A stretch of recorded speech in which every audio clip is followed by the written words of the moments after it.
nous décider.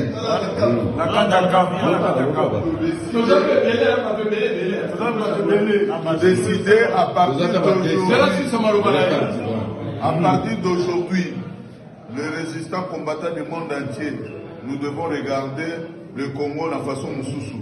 Les Arabes français, les Belges, les Américains, il y a d'autres pays. Donc à partir de l'élo, nous devons commencer, les écrivains, tout va notre style de l'arabe, Poutine va lettre, Baris va lettre, va pays limitrophes, Oilingi Congo et les amis du Congo. On ne peut même Corée du Nord. On ne peut plus continuer avec nos ennemis. Oh, parce que ça va biso menacé par au mabiso. Bah on a que ça biso gentil mais parce que la maman gentillité.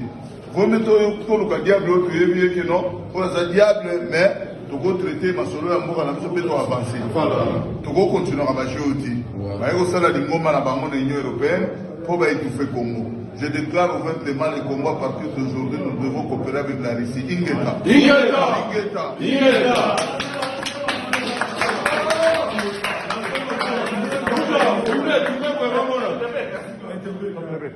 Ingeta, tozala kati ya réunion ya crise ya lumumba ebandaka kati ya boloko boloko nde esika malongo ebimaka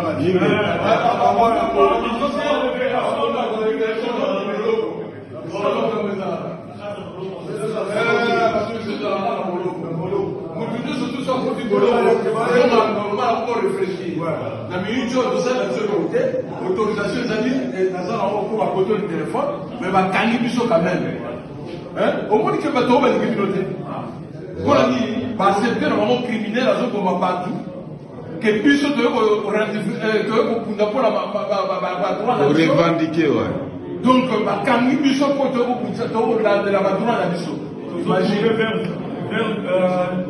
Poutine. Nous allons poser nos Poutine. Alors pour Poutine.